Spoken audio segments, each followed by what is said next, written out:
राम राम राम राम राम राम राम राम राम नारायण नारायण। संबंध।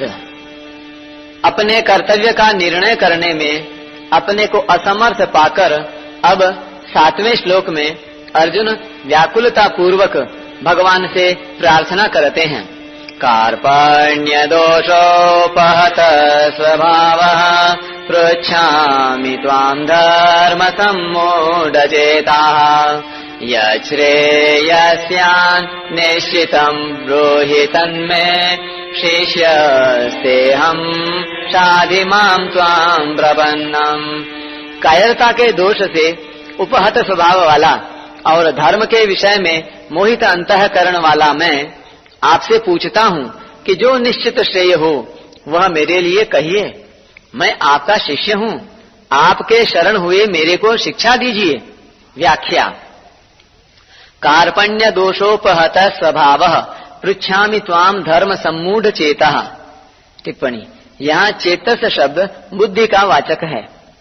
यद्यपि अर्जुन अपने मन में युद्ध से सर्वथा निवृत्त होने को सर्वश्रेष्ठ नहीं मानते थे, तथापि पाप से बचने के लिए उनको युद्ध से उपराम होने के सिवाय दूसरा कोई उपाय भी नहीं दिखता था। इसलिए वे युद्ध से उपराम होना चाहते थे और उपराम होने को गुण ही मानते थे, कायरता रूप दोष नहीं। परंतु भगवान ने अर्जुन की इस उपरति को कायरता और हृदय की तुच्छ दुर्बलता कहा, तो भगवान के उन निसंदिग्ध वचनों से अर्जुन को ऐसा विचार हुआ कि युद्ध से निवृत्त होना मेरे लिए उचित नहीं है। यह तो एक तरह की कायरता ही है जो मेरे स्वभाव के बिल्कुल विरुद्ध है, क्योंकि मेरे छात्र स्वभाव में दीनता और पलायन यानी पीठ दिखाना ये दोनों ही नहीं है। टिप्पणी। अर्जुनस्य प्रतिज्ञे द्वे न दैन्यम न पलायनम। इस तरह भगवान के द्वारा कथित कायरता रूप दोष को अपने में स्वीकार करते हुए अर्जुन भगवान से कहते हैं कि एक तो कायरता रूप दोष के कारण मेरा क्षात्र स्वभाव एक तरह से दब गया है, और दूसरी बात मैं अपनी बुद्धि से धर्म के विषय में कुछ निर्णय नहीं कर पा रहा हूँ। मेरी बुद्धि में ऐसी मूढ़ता छा गई है कि धर्म के विषय में मेरी बुद्धि कुछ भी काम नहीं कर रही है। तीसरे श्लोक में तो भगवान ने अर्जुन को स्पष्ट रूप से आज्ञा दे दी थी कि हृदय की तुच्छ दुर्बलता को, कायरता को छोड़कर युद्ध के लिए खड़े हो जाओ। इससे अर्जुन को धर्म के विषय में यानी कर्तव्य के विषय में कोई संदेह नहीं रहना चाहिए था। फिर भी संदेह रहने का कारण यह है कि एक तरफ तो युद्ध में कुटुंब का नाश करना, पूज्य जनों को मारना अधर्म यानी पाप दिखता है, और दूसरी तरफ युद्ध करना क्षत्रिय का धर्म दिखता है। इस प्रकार कुटुंबियों को देखते हुए युद्ध नहीं करना चाहिए और क्षात्र धर्म की दृष्टि से युद्ध करना चाहिए। इन दो बातों को लेकर अर्जुन धर्म संकट में पड़ गए। उनकी बुद्धि धर्म का निर्णय करने में कुंठित हो गई। ऐसा होने पर अभी इस समय मेरे लिए खास कर्तव्य क्या है, मेरा धर्म क्या है, इसका निर्णय कराने के लिए वे भगवान से पूछते हैं। यच्छ्रेयः स्यान् निश्चितं ब्रूहि तन्मे। इसी अध्याय के दूसरे श्लोक में भगवान ने कहा था कि तू जो कायरता के कारण युद्ध से निवृत्त हो रहा है, तेरा यह आचरण अनार्य जुष्ट है। अर्थात श्रेष्ठ पुरुष ऐसा आचरण नहीं करते, वे तो जिसमें अपना कल्याण हो वही आचरण करते हैं। यह बात सुनकर अर्जुन के मन में आया कि मुझे भी वही करना चाहिए जो श्रेष्ठ पुरुष किया करते हैं। इस प्रकार अर्जुन के मन में कल्याण की इच्छा जागृत हो गई और उसी को लेकर वे भगवान से अपने कल्याण की बात पूछते हैं कि जिससे मेरा निश्चित कल्याण हो जाए ऐसी बात मेरे से कहिए। अर्जुन के हृदय में हलचल विषाद होने से और अब यहाँ अपने कल्याण की बात पूछने से यह सिद्ध होता है कि मनुष्य जिस स्थिति में स्थित है उसी स्थिति में वह संतोष करता रहता है, तो उसके भीतर अपने असली उद्देश्य की जागृति नहीं होती। वास्तविक उद्देश्य कल्याण की जागृति तभी होती है जब मनुष्य अपनी वर्तमान स्थिति से असंतुष्ट हो जाए, उस स्थिति में रह न सके। शिष्यस्तेहम्। अपने कल्याण की बात पूछने पर अर्जुन के मन में यह भाव पैदा हुआ कि कल्याण की बात तो गुरु से पूछी जाती है, सारथी से नहीं पूछी जाती।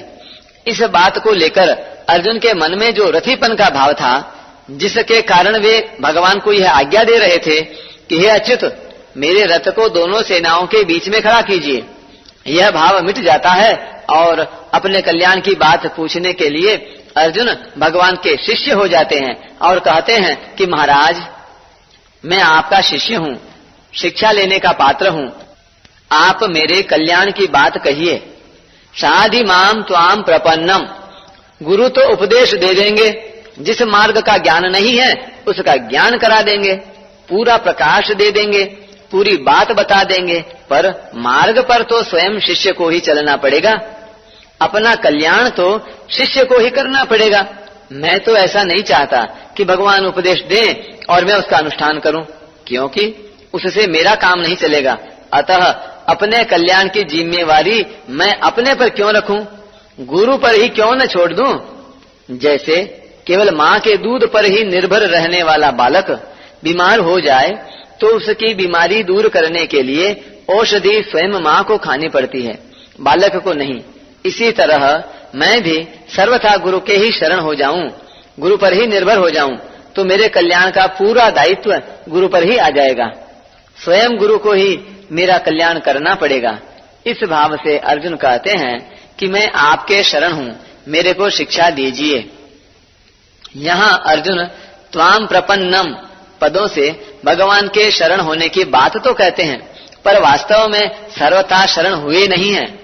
अगर वे सर्वथा शरण हो जाते तो फिर उनके द्वारा शाधि माम, मेरे को शिक्षा दीजिए, यह कहना नहीं बनता, क्योंकि सर्वथा शरण होने पर शिष्य का अपना कोई कर्तव्य रहता ही नहीं।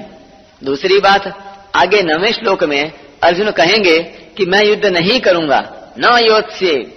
अर्जुन की वह बात भी शरणागति के विरुद्ध पड़ती है, कारण कि शरणागत होने के बाद मैं युद्ध करूंगा या नहीं करूंगा, क्या करूंगा और क्या नहीं करूंगा, यह बात रहती ही नहीं।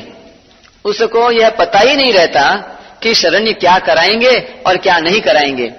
उसका तो यही एक भाव रहता है कि अब शरण्य जो कराएंगे वही करूंगा। अर्जुन की इस कमी को दूर करने के लिए ही आगे चलकर भगवान को मामेकम शरणम व्रज, एक मेरी शरण में आ जा, ऐसा कहना पड़ा। फिर अर्जुन ने भी करिष्ये वचनं तव, आपकी आज्ञा का पालन करूंगा, ऐसा कहकर पूर्ण शरणागति को स्वीकार किया।